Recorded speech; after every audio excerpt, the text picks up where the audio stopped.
লাইনের গ্যাসে মিলছে না রসোই ঘরের প্রয়োজনীয় তাপ। রান্না শেষ করতে তাই বাধ্য হয়েই চুলায় দিতে হচ্ছে লাকড়ি। সিলিন্ডার আর লাকড়ির এই বাড়তি খরচ যোগ করতে গিয়েই রেস্তোরাঁগুলোর মুনাফার বড় অংশ হাওয়া হয়ে যাচ্ছে।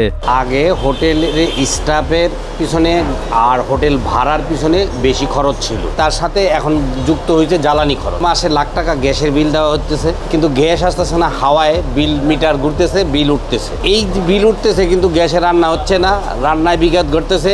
রান্নার ক্ষতি পোষাইতে যেয়ে বাইরে থেকে গ্যাসের বোতল লাকড়ি কিনে আনতে হইতেছে। তো এইখানে মোটা অঙ্কের একটা টাকা লাকড়ি এবং গ্যাসের পিছনে চলে যাচ্ছে।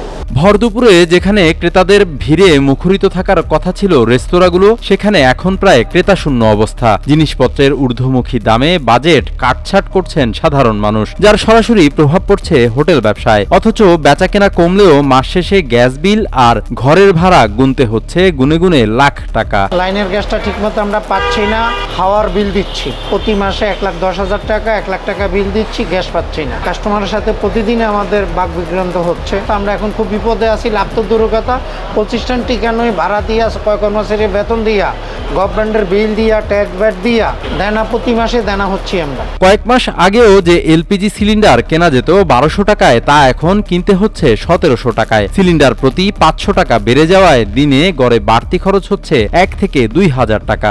আমাদের লাইনে গ্যাস আছে, গ্যাস নাই, আমরা কিন্তু গ্যাসের বিল দিচ্ছি অতিরিক্ত। প্রতিদিন লাড়কি 2 মনের উপরে যাচ্ছে। আমরা একটা গ্যাস 6000 টাকা করে কিনছি আমরা। ওর কারণে আমাদের দেওয়ালে পিঠ থেকে গেছে। আমরা ব্যবসা চালামো, এটা আমাদের আর উপায় নাই বর্তমানে। একসময় যা ছিল লাভজনক ব্যবসা, গ্যাসের এই সংকটের কারণে এখন তা শুধুই লোকসান সামলানোর লড়াই। দিন শেষে খরচ মেটাতে না পেরে অনেক রেস্তোরাঁ মালিককেই এখন তাই ঝুঁকতে হচ্ছে ধার দেনার দিকে।